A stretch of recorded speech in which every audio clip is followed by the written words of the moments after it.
you need to watch Arcane.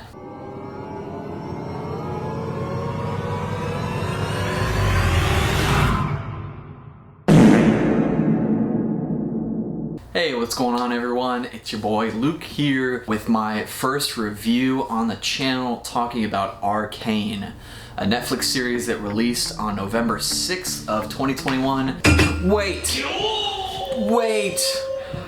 If you like this video, don't forget to like and subscribe. If you don't want to do it for me, do it for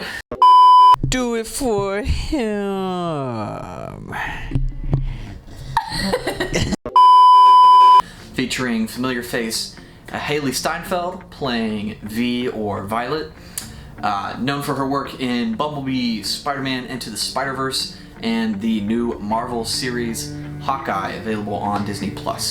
Joining V's side is Powder, or who League of Legends players know as Jinx, played by Ella Purnell, currently on the cast of Star Trek Prodigy, and who was in the disappointing Netflix film Army of the Dead that starred Dave Bautista. So the series was created by Riot Games, who, if you're unaware, created the widely popular video game League of Legends, and the characters Vi and Jinx with the help of character developers Christian Linke and Alex Yee. League, otherwise known as LOL, reached almost 2 million players in April of this year, being the third most watched game on Twitch and the second most popular esports game. Riot has also collaborated with YouTube animators in the past for advertisements and has a successful contract with K-pop group KDA to produce highly stylized League characters in music videos. Their most popular one, Pop Stars, sitting at 478 million views, becoming one of the most liked videos on this platform. On top of that, Arcane surpassed Squid Game as the most watched Netflix series ever, receiving a perfect 100% from Rotten Tomatoes and a 9.4 out of 10 from IMDb. The premise of this series centers around two sisters, Vi and Powder, who start out as orphans taken under the wing of the rebellious Vander after a war between Piltover, the top world, and the Undercity claims the lives of the girl's parents. So time passes and the two get into trouble after exploring the top world, something virtually forbidden, as the two cities have divided themselves almost completely. After some, for the sake of not spoiling, stuff goes down between Vander and this arguably stereotypical villain Silco, the sisters become divided as well.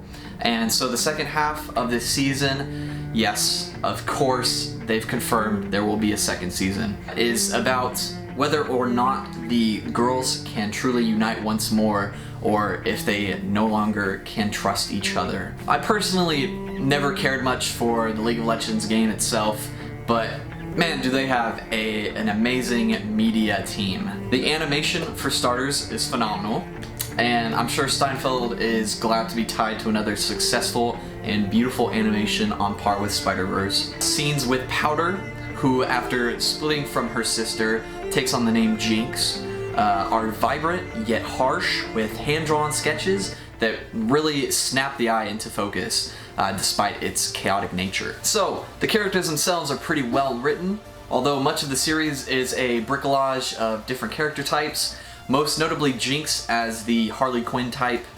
There are added behaviors that help to later differentiate them from those established archetypes. At first, I was skeptical to like Vi as the hardened criminal who likes to punch things, but I can't blame her when scenes like this exist. You just can't help but enjoy it, even if it's been done before. Other characters like Vander and Silco are strong in that they have a relationship besides, you know, just the generic good and evil. And you can tell even this scrawny mastermind has a heart for Jinx. For being an entirely new character apart from the video game, you can tell they didn't half-ass Silco's personality. As for Piltover, you of course have the wise and lovable Heimerdinger, the brave and curious Jace, who strives to improve the lives of Piltover, and Mel, the underachiever of her family, who seeks to be heard by her mother.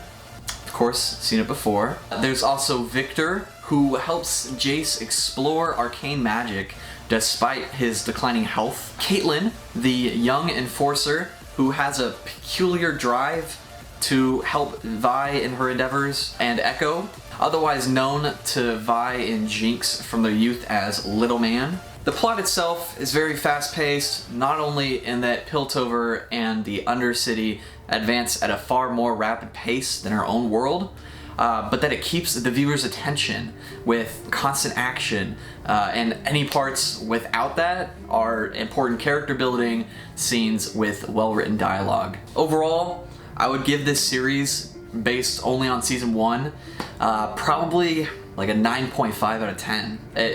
It's very well written and animated, and while a lot of the characters feel familiar in personality, they each have their own seemingly unique attributes that add to the story. And there's my review. Deuces.